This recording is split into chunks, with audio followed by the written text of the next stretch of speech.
오늘 우리에게 주시는 하나님의 말씀은 호세아서 2장 14절부터 23절까지 말씀이 되겠습니다. 구약성경 1258쪽입니다. 혹시 부산 엑스포는 어떻게 안 됐어요? 아시는 분이 없으시구나. 안 됐어요? 예. 그래서 저도 아침에 나서 궁금했는데 찾아볼 시간이 없어서 네, 안 되면 다음엔 또 되겠죠, 뭐. 자, 호세아서 2장 14절부터 마지막 23절까지 네, 저 여러분 한 절씩 교독하십니다. 그러므로 보라, 내가 그를 타일러 거친 들로 데리고 가서 말로 위로하고 거기서 비로소 그의 포도원을 그에게 주고 아골 골짜기로 소망의 문을 삼아 주리니 그가 거기서 응대하기를 어렸을 때와 애굽 땅에서 올라오던 날과 같이 하리라. 여호와께서 이르시되 그날에 내가 나를 내 남편이라 일컫고 다시는 내 바알이라 일컫지 아니하리라. 내가 바알들의 이름을 그의 입에서 제거하여 다시는 그의 이름을 기억하여 부르는 일이 없게 하리라. 그날에는 내가 그들을 위하여 들짐승과 공중의 새와 땅의 곤충과 더불어 언약을 맺으며 또 이 땅에서 활과 칼을 꺾어 전쟁을 없이 하고 그들로 평안히 눕게 하리라. 내가 내게 장가들어 영원히 살되 공의와 정의와 은총과 긍휼히 여김으로 내게 장가들며 진실함으로 내게 장가들리니 내가 여호와를 알리라. 여호와께서 이르시되 그날에 내가 응답하리라. 나는 하늘에 응답하고 하늘은 땅에 응답하고 땅은 곡식과 포도주와 기름에 응답하고 또 이것들은 이스라엘에게 응답하리라. 내가 나를 위하여 그를 이 땅에 심고 긍휼히 여김을 받지 못하였던 자를 긍휼히 여기며 내 백성 아니었던 자에게 향하여 이르기를 너는 내 백성이라 하리니 그들은 이르기를 주는 내 하나님이시라 하리라 하시니라. 아멘. 아멘. 할렐루야. 네. 주님의 은혜가 우리 모두에게 함께하기를 간절히 바랍니다. 이 호세아서는 이제 예언서의 이 소예언서, 분량이 작은 대예언사는 이제 분량이 많은 뭐 에스겔이나 또 이사야나 에레미야나 이런 걸 다 대예언서라고 부르는데 호세아부터는 소예언서. 그래서 호세아부터 쭉 시작해가지고 이제 말라기까지를 우리는 소예언서라고 10권을 불러요. 근데 분량이 작은 게 특징인데, 자, 더 중요한 것은 어떤 시대에 쓰여진 것이냐. 이것은 바벨론 포로 이전에 쓰여진 것들이에요. 우리는 이것을 주전 8세기라 그러는데 어떻게 보면 망하기 전에 그들은 좀 번영한 때가 있었어요. 남부 왕조가 다 번영한 때가 있었어요. 근데 이제 그때 그들은 굉장히 하나님을 떠나고 약한 자를 괴롭히고 거짓말을 하고 우상을 숭배하고 하나님을 등지던 이런 모습들. 그래서 참 안타까운 시대였어요. 물질적으로는 번영했지만, 그러니까 남왕국 유다만 아니라 북이스라엘도 한때는 굉장히 번영했던 나라. 여로보암 왕 때는 굉장히 번영해서 거의 남왕국 유다에 버금가는 이런 번영과 경제적 축복을 이뤘어요. 근데 경제가 발전하고 이 번영하는 것이 꼭 좋은 것만은 아니에요. 왜? 인간은 번영하면 그게 뭐가 오는 거예요? 범죄가 온다. 범죄가. 마약이 이렇게 여러 나라에 퍼지만 주로 어디서 많이 퍼질까? 아마 우리나라 지도를 보면 주로 강남 쪽, 그래도 살기 좋은 곳에서 마약이 먼저 퍼져. 왜? 돈 많고 뭐 모르니까 그냥 심심하고 재미없거든. 더 자극적인 게 없어. 근데 거기 이제 마약이 자극적인 거든. 그러니까 돈 있는 사람도 여유가 있으니까 이제 사서. 가난한 사람들은 마약을 안 먹어요. 왜? 나는 밥을 안 먹어야 돼. 밥 먹어야 살지. 그러나 여유가 있는 사람들은 마약에 손을 대는 거야. 그래서 대개 연예인들, 또 돈 많은 부자들, 재벌의 자식들 다 이런 쪽들이 마약에 손대기가 쉽다는 거야. 왜? 여유가 있으니까. 그러니까 번영이라는 것이 결국은 그들로 하여금 하나님을 떠나고 우상에 가까이 가게 만들었다는 거죠. 이게 주전 8세기의 상황이고 대부분 예언자들의 상황이에요. 그래서 그들은 아직 바벨론 포로로 끌려가기 전이었어요. 이제 더구나 뭐 남은 유다가 바벨론 포로로 끌려가기 전에 130년 얘기니까 북이스라엘은 더 그보다는 거리가 멀죠. 그러나 하나님은 이제 그들을 향한 심판을 말씀하시는 거야. 그래서 이 북이스라엘은 BC 722년 어떻게 해요? 그 아수르에 의해서 멸망당하고 말아. 왜? 그것은 그들이 범죄한 결과야. 그리고 130년이 지나고 남은 유다는 바벨론에 의해서 또 바벨론 느부갓네살에 의해서 멸망당하고 포로로 끌려가는 상황.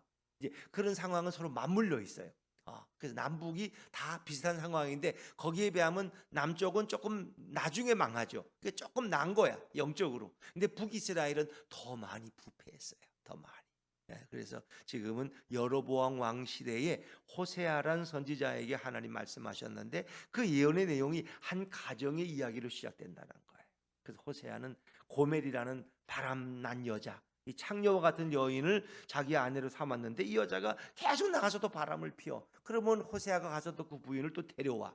돈을 치르고 또 창기촌에서 사오고 또 데려오면 또 도망가고. 근데 그 여인이 또 아들을 낳아서 자녀를, 그 자녀들도 음란하기는 마찬가지야.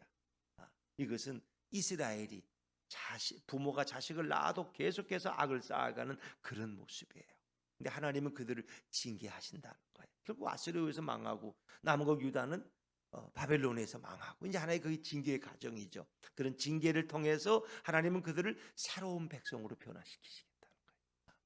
고난이 없으면 사생아요 참 아들이 아니죠. 징계가 없으면. 그래서 하나님의 방법은 하나님의 징계와 심판이에요.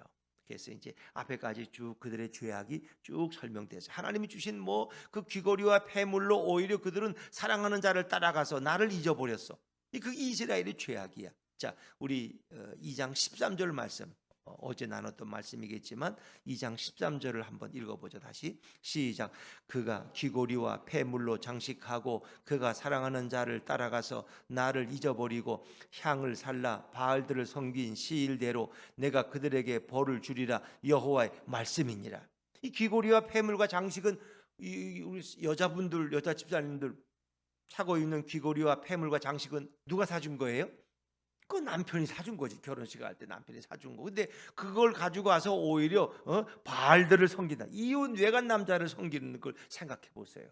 그러니까 하나님이 그들에게 이런 엄청난 복을 주셨는데 번영도 주셨는데 그걸 가지고 뭐예요? 바알에게 다 갖다 바치는 거야. 남편이 사랑하는 아내에게 준 모든 장신구들, 폐물, 귀고리, 다이아몬드를 다 외간 남자한테 갖다 바치는 것처럼 사기꾼한테 속아가지고 이스라엘이 그런 짓을 한 거야. 그래서 13절에 보니까 나를 잊어버리고 향을 살라 바알들을 섬긴 시일대로 너희가 나를 버리고 바알을 섬기대로 외간 남자가 바알이야. 영적 간음이니까 그러니까 바알들 우상을 섬긴 그 시일대로 내가 너에게 벌을 주리라. 여호와의 말씀입니다. 그래서 북이스라엘도 남은 그 유다도 결국 벌을 받는 거야. 이제 우리는 그것을 성경적으로 징계라 하는 거야. 징계.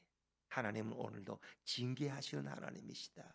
그러나 징계 후에는 징계에서 망하는 것이 목적이 아니라 징계에서 그들을 바로잡고 회복시켜 주기 위해서 그 고난의 골짜기를 통해서 그들이 새로운 축복의 백성으로 변화시켜 주기 위해서. 그런데 그런 과정 속에서 그들이 수치와 부끄러움을 당해요. 그 징계라는 건 괴로운 거 아닙니까? 나라가 망하는 거고. 그렇죠. 그래서 이스라엘 백성들이 좋아하는 그 모든 절기들도 하나님이 어느 순간에 다 끊어버리셔. 그게 이제 2장 11절 말씀 어제 읽은 2장. 내가 그의 모든 희락과 절기와 월삭과 안식일과 모든 명절을 폐하겠고. 왜? 그들이 범죄했기 때문에. 그 희락이라는 건 이스라엘 백성의 절기는 즐거움이에요. 절기라는 건 우리도 부활절 추수감사하지만 이 즐거운 절기야. 이스라엘 백성 그날은 먹고 마시고 즐거워. 하나님을 경배하고 예배하고. 절기와 월삭과 안식일과 모든 명절을 다 폐하신다. 너에게 즐거움을 걷어가신다는 거예요. 너희가 즐거워하던 모든 것을. 왜? 너희는 이제는 징계를 통해서 하나님의 뜻을 발견해야 돼. 근데 그 하나님의 뜻은 사랑이라는 거예요. 호세아의 주제는 사랑이에요. 너희가 이렇게 범죄했지만 내가 너희를 영원히 멸망시키지 않고 너희들 새로운 백성으로 내가 변화시켜서 나의 모든 축복을 누리기는 그런 존재로 만들겠다는 거예요. 이게 하나님의 사랑의 이야기인 것입니다. 하나님의 사랑 이야기. 자, 그래서 이제 하나님은 어떤 과정을 통해서 그 백성을 새롭게 만드시는가, 회복시키시는가. 이제 우리 오늘 읽은 본문에 주로 집중돼 있어요. 자, 14절 말씀을 같이 읽죠. 2장 14절입니다. 시작. 그러므로 보라 내가 그를 타일러 거친 들로 데리고 가서 말로 위로하고. 그러므로 여기서부터 이제 변하는 거야. 앞의 상황과 달라져요. 그러므로 보라 내가 그를 타일러. 이 타일러는 옛날 성경에는 계유하여, 계유. 이 계유라는 거 이제 좋게 말하면 타일른다는 거예요. 잘 타일러서 권면해서 어디로 데리고 와요? 거친 들로 데리고 가서. 거친 들이라는 광야야, 광야. 그 주로 이스라엘 백성이 변하는 광야에서. 광야라는 것은 고통이 있고 괴로운 것이에요. 어떻게 보면 하나님의 형벌의 장소일 수도 있어요. 연단의 장소야. 거친 들로 데리고 가서 말로 위로하고, 그 광야에서도 하나님은 그들을 잘 타일르시는 거야. 위로해 주시고. 근데 이스라엘 백성이 이제 애굽에서 나올 때 어디를 거쳐서 가나안 땅에 들어왔어요? 광야를 거쳐서. 얼마 동안? 40년 동안. 광야에서 그들은 새로운 백성으로 훈련받는 절기에, 광야라는 것은 먹을 것이 없고 험한 짐승이 있고 밤에는 춥고 낮에는 덥고, 그러나 그런 광야에서도 하나님 어떻게 했어요? 매일 먹을 것을 공급해 주시고 구름 기둥과 불 기둥으로 인도해 주시고, 시내 산에서는 하나님의 말씀 율법을 그들에게 주시고, 그래서 그들을 새로운 백성으로 만들어가는 과정이 광야 40년. 너희에게 이런 광야와 같은 과정을 내가 너희에게 주겠다는 거예요. 그게 하나님의 하나의 징계한 과정이에요. 광야. 이어지는 말씀이 15절 말씀이에요. 15절입니다. 15절 시작. 거기서 비로소 그의 포도원을 그에게 주고 아골 골짜기로 소망의 문을 삼아 주리니 그가 거기서 응대하기를 어렸을 때와 애굽 땅에서 올라오던 날과 같이 하리라. 아멘. 거기서 그 광야에서 비로소 그의 포도원을 그에게 주고, 그러니까 이 포도원이라는 것은 이스라엘 백성이 누리는 모든 축복이야. 가나안 땅에 그들은 포도원이 이미 만들어져 있었어. 그래서 포도원을 경작하고 이렇게 포도를 따먹고 뭐 포도주를 먹고 이런 축복을 누렸는데 하나님이 그걸 다 뺏어 버리는 거예요. 어찌 보면 포도원이라는 것은 그들이 가진 그 팔레스타인 땅 전체가 포도원이야. 그 포도원을 하나님이 뺏어 버렸어. 그리고 그들을 아수르에게 망하게 하고 또 포로로 끌려가게 하고, 남한국 유다는 결국 바벨론의 포로로 그러니까 그 포도원을 그에게 다시 빼앗다는 것을 다시 돌려주신다는 거야. 그 나라를 다시 회복시켜 준다는 거야. 포도원을. 그러니까 이스라엘 백성은 주로 농사 주업이 포도 농사거든. 포도 농사. 이 포도원을 뺏으면 굶어 죽는 거야. 근데 포도원을 다시 돌려주시겠다는 거야. 그리고 그 포도의 주의 그 향긋한 그 맛을 다시 맡게 하고, 그들은 포도주를 뭐 음료수처럼 이렇게 희석해서 먹잖아요. 이제 그런 즐거움을 다시 회복시켜 주. 거기서 광야에서. 그리고 아골 골짜기로 소망의 문을 삼아 주리니, 이 아골 골짜기라는 것은 환란의 날이에요. 아골 골짜기. 그러니까 이 이스라엘 백성이 여호수아에서 보면은 처음에 아이성을 처음으로 그들이 맞이한 성이 아이성인데, 그 아이성을 칠 때 너무 가볍게 여겼어요. 그리고 이제 미안합니다. 저 어디죠? 저기 제일 처음에 들어가서 점령한 섬이 여리고성이죠. 여리고성. 그다음 두 번째가 이제 아이성인데, 여리고성을 칠 때 하나님의 명령을 하신 거야. 이 여리고성을 정복하고 나면은 거기에 있는 모든 곳은 다 내 것이라는 거예요. 다 하나님의 것이니까 너희는 취하지 말라는 거예요. 그리고 그 생명 있는 것들은 다 죽이라는 거예요. 이제 그런 게 하나님의 이제 성전인데, 거룩한 홀리워라고 성전인데, 근데 그 어떤 사람 이름이 뭐예요? 아간이라는 사람이 거기에 이제 그 자기들이 살짝 해가지고 하나님의 것인데 그걸 가로챘어. 쉽게 그 안에서 차지하는 모든 은과 금은 다 누구의 것이에요? 하나님의 것이야. 하나님이 그 성을 허물어서 승리케 하신 거거든. 근데 아간이 욕심이 생긴 거야. 그래가지고 살짝 시날산 외투 몇 벌과 그 은 몇 덩이를 어디 갖다가 숨겨놨어요. 근데 하나님 그걸 알아요, 몰라요? 알죠. 여러분이 11조 떼먹으면 하나님 알아요, 몰라요? 아시죠? 하나님 그걸 모르시겠어요? 알아도 그냥 눈 감아 주는 거야. 그냥 우리는 하나님이 모르시나 봐 이렇게 생각하는데, 하나님 다 아셔. 근데 여리고성은 정복을 했는데 그 다음 두 번째가 아이성인데, 아이성은 아주 작은 성이 2, 3천 명 되는, 그래서 뭐 적당히 하면 되는데 보기 좋게 패배한 거예요. 그러니까 이제 여호수아와 이스라엘 백성 난리가 난 거예요. 이거 어떻게 된 일이냐고 막 울고불고 해겠더니 하나님이 너희 속에 죄가 있다. 그러면서 이제 그때 깨달은 거야. 누군가 범죄했다. 하나님의 것을 가로챈 자가 있다는 거야. 그래서 제비를 뽑다 보니까 12지파가 뽑히고 또 뽑히고 보다니까 아간이라는 가문이 뽑힌 거야. 그 아간을, 그러니까 명령을, 겁이 나니까 숨겼던 걸 가져왔는데 신할산 외투 몇 벌과 은 몇 덩이야. 뭐 그렇게 챙겨놓으면 하나님이 모를 줄 알았죠. 그런데 결국 그걸 갖다 놓으니까 어떻게, 그거는 하나님의 법대로 심판했어요. 그래서 결국 그 일가족이 다 몰살당하고, 그들을 어디에? 아골 골짜기 거기서 죽이고 이게 싸놓는 거야. 그 아골 골짜기는 음침한 골짜기야. 우리가 아까 부른 찬양에도 아골 골짝 빈들에도 그 사람이 가기 어려운 곳이야. 그런 곳에도 사명자들은 가서 복음을 들고 가는 거죠. 그런 의미야. 아골 골짜기라는 것은 이제 그런 곳이야. 그러니까 지금 그들이 처한 상황은 죽음의 골짜기에 처해 있다는 거예요. 환란의 때에 있다는 거예요. 근데 그 아골 골짜기가 뭐가 되는 거예요? 소망의 문이 되는 거예요. 그때부터 새로운 축복이 시작된다. 어디에서? 광야에서. 그 고난받는 징계받는 광야에서 하나님이 그들을 새롭게 만드신다는 거예요. 그래서 그들은 그 연단과 시련의 시간을 통해서 깨닫고 회개하고 하나님의 사람으로 돌아오는 거예요. 그래서 아골 골짜기로 소망의 문을 삼아주리니 다시 빼앗았던 포도원을 다시 그에게 돌려주고 그가 거기서 응대하기를, 이제 하나님을 향해서 그들이 응대하기를 어렸을 때와 애굽 땅에서 올라오던 날과 같이 그들이 변화돼요. 하나님을 새롭게 대하게 되는 거예요. 하나님이 진정 우리의 주인이시구나. 바르게 충성했던 그들이 다시 하나님을 바라보기 시작하는 거예요. 그래서 그들은 새로운 백성으로. 그래서 아수르에 의해서 망했던 북이스라엘은 이제 그 망하고 말아요. 그러나 이제 일부에 남았던 사람들은 다시 돌아오죠. 이제 그들이 돌아오고 또 남왕국 유다도 바벨론에서 돌아올 때는 그들이 새로운 백성으로 변화되어진다는 거예요. 그래서 이런 징계와 아픔과 연단을 통해서 그들은 새로워져요. 하나님이 그들을 새로운 존재로 만들어버려요. 그러니까 우리는 어떻게 새로워져요? 예수 믿으면 새로워지죠. 왜? 누구든지 그리스도 안에 있으면 새로운 피조물이라. 이전 것은 지나가시니 보라 새 것이 되었도다. 그러니까 참 우리는 얼마나 축복을 받는지 몰라. 그러니 이런 광야의 연단이 없이도 예수 그리스도를 믿으면 그 모든 것을 회복시켜 주셔요.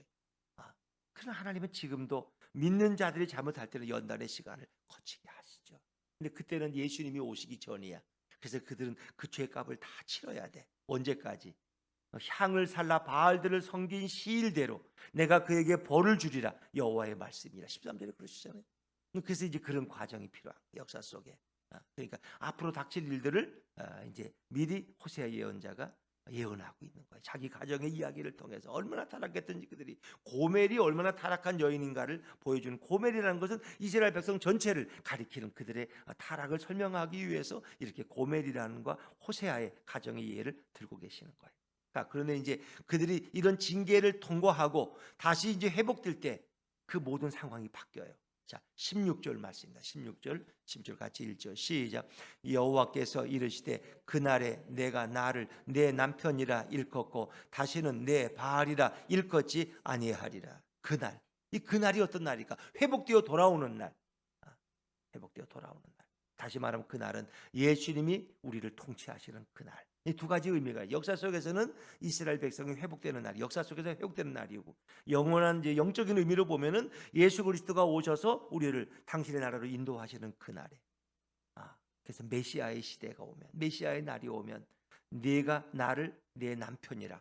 우리가 주님을, 하나님을 남편이라고. 그러니까 신랑과 신부의 관계, 이스라엘과 하나님의 관계는 부부의 관계라는 거야. 하나님이 신랑이고 이스라엘 백성은 신부야, 아내야.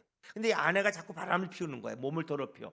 그 신랑은 또 용서하고 데려오는 게 호세아와 고멜의 관계지만, 이건 궁극적으로 하나님과 이스라엘 백성의 관계. 이스라엘 백성. 우리도 예수 그리스도가 이제 신랑으로 오시면은 우리는 그의 신부가 되는 거예요. 그래서 우리는 지금 다음 주일부터 대림절이 시작되는 거예요. 대림절은 신랑을 기다리는 계절이야. 깨어 있는 계절이야. 우리가. 신부는 자기 몸을 성별하게 하고 깨어서 신랑을 기다리면 신랑이 와서 신부와 이제 혼인 잔치를 치르게 되는 거죠. 그렇죠. 그래서 다시 그들은 하나님을 내 남편이라고 이제 부르기 시작했어. 다시는 내 바알, 내 주인이라고 일컫지 아니하리. 그것은 그들이 바알을 섬겼던 것을 하나님이 다시 예를 들으시는 거예요. 하나님을 나의 남편으로, 영원한 주로 고백하게 된다는 거죠. 그래서 그 더럽혀진 여인들의 입에서, 이스라엘이 이제 고멜과 같은 여인의 이름인데 그 모습에서 바알들의 이름을 다 제거해. 다시는 그 이름을 부르지 않게 할 것이라. 17절 말씀에 17절 같이 읽죠. 시작. 내가 바알들의 이름을 그의 입에서 제거하여 다시는 그의 이름을 기억하여 부르는 일이 없게 하리라. 다시 바알의 이름을 안, 다시 우상을 섬기는 일이 없어. 이제 궁극적으로 이것은 이제 메시아가 오실 때, 주님의 나라에 우리가 들어갈 때 다시는 바알의 이름을 입에 담지 않아. 그때는 오직 예수 그리스도의 이름, 여호와 하나님의 이름을 부르겠죠. 우리 신랑 되신 주님만을 찬양하게 될 거예요. 그 바알의 이름은 기억해서 부르는 일도 없게 할 것이다. 하나님 우리를 다 변화시켜 주신다는 거예요. 자, 계속해서 18절, 그날에는 이 모든 인간만이 아니라 이 모든 피조물과의 관계도 다 회복되어져요. 18절 말씀이에요. 18절입니다. 시작. 그날에는 내가 그들을 위하여 들짐승과 공중의 새와 땅의 곤충과 더불어 언약을 맺으며 또 이 땅에서 활과 칼을 꺾어 전쟁을 없이 하고 그들로 평안히 눕게 하리라. 결국 이 말씀은 메시아의 시대가 이루어지는 시대에 우리가 경험될 거예요. 그날에는, 메시아가 오시는 그날에, 결국 이것은 하나님의 징계를 통해서 그들을 회복시키지만 그 궁극적으로는 예수 그리스도가 오심으로써 완전히 회복된다는 거예요. 그날은 예수님이 오시는 날, 여호와의 날에 내가 그들을 위하여 들짐승과 공중의 새와 땅의 곤충과 더불어 언약을 맺고, 사실은 이제 창세기 3장에 보면은 아담과 하와가 선악과를 따먹고 범죄함으로 그 재앙이, 그 저주가 인간에게만 온 거 아니야.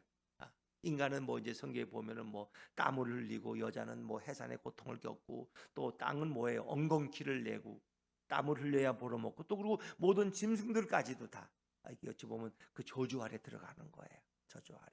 그래서 결국은 사람이 짐승을 만나면 서로 싸우게 되고 죽이게 되잖아요. 원래 타락하기 전에는 모든 짐승과 인간들도 한 가족처럼 평안하게 살았다는 거예요. 서로 사랑하고. 근데 메시아 시대가 오면 이제 어린아이가 독사의 굴에 손을 넣어도 다치지 않는 그런 평화로운 시대가 오는 거예요. 하나님이 그 모든 짐승들도, 자연도 다 회복시키셔. 그리고 전쟁이 없는 평화의 시대가 도래하게 되면 이 땅에서 활과 칼을 꺾어서 전쟁을 없이 하고 그들로 평안히 눕게 하리라. 이사야서 9장에 나오는 메시아 예언이나 이사야 35장에 나오는 메시아 예언이나 특징은 이 시대에 평화가 온다는 거예요. 짐승들과 인간의 관계도 평화가 오고, 인간들끼리도 전쟁이 없어지고, 이게 메시아의 시대에 예수님이 이루실 날을 우리에게 보여주고 있는 거죠.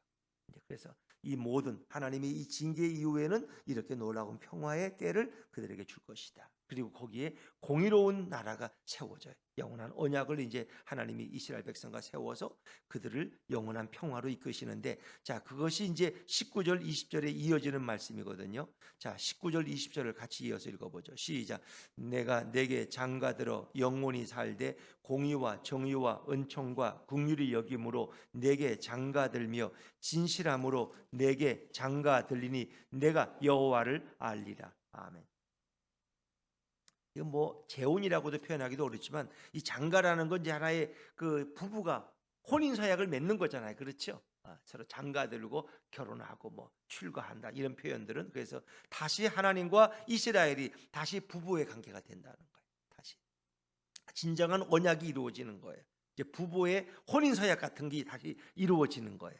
그래서 영원히 살아요. 이제 우리는 주님과 이스라엘 백성의 영원히 믿는 자들. 그래서 거기는 그 하나님의 나라의 특징은 공의와 정의의 나라예요. 거기는 은총이 주어지고 긍휼이 여김으로 내게 장가들며, 그리고 20절에 보니까 진실함으로 내게 장가들리니 내가 여호와를 알리라. 그래서 우리가 천국에 가면 다 하나님을 알아. 예수님을 알고 다 알아. 지금은 사람들이 예수님을 몰라, 하나님을 잘 몰라. 그러니까 하나님이 뭔지도 모르고 예수가 누군지도 모르는데 사람들은 그걸 막 안 믿는 사람 비난하고 막 그래. 그냥 예수가 뭐냐 말이야. 하나님 믿으면 내 주먹을 믿으라고 그냥. 뭐 군대 가니까 그런 얘기, 선배가 고참이 뭐 고참은 하나님보다 높대. 자기는 그냥 자기한테 무조건 순종해야 된대, 이런 식으로 말. 이 얼마나 엉터리 같은 거예요. 근데 그때는 하나님을 알고 예수님을 바로 알게 돼. 그래서 하나님을 아는 것이 축복이고 예수님을 아는 것이 우리에게 은혜예요. 그래서 호세아서는 뭐예요? 너희가 힘써 여호와를 알자. 힘써 여호와를 알자. 그들이 하나님을 모르기 때문에 바알의 품에 가서 안기는 거고 우상을 숭배하고 하나님을 떠나는 거예요. 근데 19절 20절에 그때는 하나님과 이스라엘이 진정한 혼인 서약을 이루고, 그리고 진정한 공의의 시대가 찾아오게 될 것이다. 그리고 그때가 되면 모든 것이 응답되어져요. 기도가 응답되고 이 모든 파괴되었던 자연들이 열매를 맺고 모든 것이 회복되는 거예요. 자, 21절 22절입니다. 21절 22절 같이 읽죠. 시작. 여호와께서 이르시되 그날에 내가 응답하리라. 나는 하늘에 응답하고 하늘은 땅에 응답하고 땅은 곡식과 포도주와 기름에 응답하고 또 이것들은 이스라엘에 응답하리라. 그래서 호세아라는 이 예언자가 예언한 시기는 아직 북이스라엘이 멸망하기 전에 이 하나님이 이미 호세아에게 이걸 보여주신 거예요. 아수르에서 망하지만 하나님이 다시 그들을 회복시켜 주신다. 그래서 역사 속에서 회복도 의미하지만 궁극적으로는 이 우주의 회복은 예수 그리스도가 오심으로써 완전히 회복되어지고 우리는 그 천년 왕국 새 하늘과 새 땅에 들어가게 되는 것을 하나님은 미리 이 스펙트럼처럼 보여주고 있는 거예요. 그래서 모든 것이 하늘과 땅이 응답한다는 것은 땅이 다시 곡식을 내고 열매를 맺고 아름다운 것들을 응답하여 땅과 하늘이 응답되는 이런, 그러니까 이스라엘 우리가 열왕기상 19장에서도 결국 그들이 하나님을 떠나고 우상을 숭배하니까 3년 6개월 동안 비를 안 주시잖아요. 근데 이제 그들이 갈멜산에서 다시 회개하고 제단을 쌓으니까 하나님이 이제 다시 비를 주시는 것처럼 이 모든 것이 다시 응답되는 그런 기쁨을 맛보게 될 것을 보여주고 있는 거죠, 말씀으로. 자, 마지막 23절입니다. 마지막 23절 시작. 내가 나를 위하여 그를 이 땅에 심고 긍휼히 여김을 받지 못하였던 자를 긍휼히 여기며 내 백성 아니었던 자에게 향하여 이르기를 너는 내 백성이라 하리니 그들은 이르기를 주는 내 하나님이시라 하리라 하시니라. 아멘. 그래서 여기 보면 로함미와 로루하마가 나오죠. 로자는 뭐 아니에요, 부정적인 거예요. 로루하마 그러면 은총을 입지 못하고 로함미 하면 내 백성이 아니라는 거예요. 근데 이제 그 다 바뀌어요. 그것이 너는 내 백성이라는 거예요. 암미 내 백성. 2장 1절에서 나왔죠. 암미라고. 그렇죠. 또 루하마 내가 너에게 긍휼을 베풀겠다. 너는 긍휼을 받는 자가 될 것이라는 거예요. 이게 바뀌어요. 모든 것이 다. 그래서 이런 징계를 통해서 그들을 새로운 백성으로 회복시키실 하나님의 계획을 호세아를 통해서 말씀하시는 거고, 그러나 이것을 궁극적인 종말로 보면은 예수님이 오심, 다시 재림하심으로써 이루어질, 이제 예수님이 오심으로써 하나님의 나라는 시작되었어요. 그리고 그것의 완성은 예수님이 재림하심으로써 완성되는, 그것을 먼 전에 BC 722년이니까 예수님 오시기 전에 한 7, 800년 전에 이미 호세아를 통해서 말씀을 하셨고, 여러분 그렇게 이해하시면 되겠습니다. 그래서 하나님의 징계는 이스라엘 백성을 축복하기 위한 하나의 과정으로 설명하고 있는 거예요. 그 징계의 땅이 광야와 같은 곳이었는데 그것은 바로 아수르에 의해서 망하고 바벨론 포로로 끌려가는 것을 다 포함한 내용이다, 이해하시면 돼요. 우리 한 가지만 찾아보고 마치겠습니다. 히브리서 12장 8절 말씀입니다. 신약성경 366쪽입니다. 히브리서 12장 8절 366쪽, 신약성경 366페이지입니다. 히브리서 12장 8절, 히브리서 12장 8절 말씀. 히브리서 12장 8절 366쪽 다 찾으셨으면 아멘 하시고요. 자, 우리 8절부터 11절까지 한번 천천히 같이 읽어보시죠. 시작. 징계는 다 받는 것이거늘 너희에게 없으면 사생자요 친아들이 아니니라. 또 우리 육신의 아버지가 우리를 징계하여도 공경하였거든 하물며 모든 영의 아버지께 더욱 복종하며 살려하지 않겠느냐. 그들은 잠시 자기의 뜻대로 우리를 징계하였거니와 오직 하나님은 우리의 유익을 위하여 그의 거룩하심에 참여하게 하시느니라. 무릇 징계가 당시에는 즐거워 보이지 않고 슬퍼 보이나 후에 그로 말미암아 연단받은 자들은 의와 평강의 열매를 맺느니라. 아멘. 그랬어요. 징계라는 건 괴로워, 아픔이야. 뭐 가정의 어려움, 뭐 내 건강의 어려움, 직장의 어려움, 다 어찌 보면 징계의 일종이야, 내가 당하는. 그러나 그게 괴로운 거지만 이제 그 징계를 통해서 내가 회개하고 하나님을 알게 되고 찾게 되면은 그것은 나중에 의와 평강의 열매를 맺는 거예요. 그리고 하나님이 징계를 주시는 목적은 우리를 망하게 멸망시키려는 목적이 아니야. 우리를 잘되게, 우리의 유익을 위해서, 그분의 거룩하심에 참여하게 하시기 위해서. 마치 쇠를, 불순한 쇠를 용광로 속에 집어넣어서 불순물을 다 제거하고 순수한 100% 깨끗한 쇠를 만들어내는 과정이 용광로와 같은 고난의 과정이야. 이게 징계야, 여러분. 여러분에게도 징계가 오면 우리는 괴로워요, 힘들어요. 그러나 하나님은 그를 통해서 우리를 회개하게 하고 깨닫게 하고 하나님의 사람으로 만들어 가시는 거야. 거룩한 성품으로 우리를 바꿔 가시는 거야. 이걸 얘기하는 거죠. 그래서 이제 앞에서도 그런 말씀이 많이 나와요. 여기 12장 5절에도 보면은 그 중반에 내 아들아 주의 징계하심을 경히 여기지 말며 그에게 꾸지람을 받을 때 낙심하지 말라. 12장 6절 히브리서 12장 6절이에요. 앞에 좀 보시면 주께서 그 사랑하시는 자를 징계하시고 그가 받아들이는 아들마다 채찍질 하시는, 사랑하시는 자를 징계 받아들이는 아들마다 채찍질 하시는 거예요. 왜? 새로운 피조물로 만들기 위해서, 새로운 사람으로 만들어서 축복 주시려고. 이게 하나님의 징계의 목적이야. 이게. 그러니까 사랑하는 아들을 징계하지 않는 아버지는 가짜 아버지야. 사랑하는 아들의, 사랑하는 딸이 있으면 다 훈계하고 깨닫게 하고 그래서 바르게 키우려고 하는 거죠. 그래서 이 모든 것은 징계 후에 오는 하나님의 축복을 오늘 호세아서는 노래하고 있는 것이고, 지금 이스라엘 백성은 앞으로 당할 징계를 미리 호세아를 통해서 예언하고 있는 거예요. 자, 우리는 하나님께서는 징계를 통해서 악을 골짜기를 소망의 골짜기로 바꾸기 원하시고 예수님을 통해서 놀라운 복 주시기를 기뻐하세요. 오늘도 그 은혜 안에 감사하며 살아가는, 그리고 징계 가운데서도 인내하고 하나님을 더 찾고 뜨겁게 예수님을 사랑하는 우리 모두가 되시기를 주의 이름으로 축원합니다.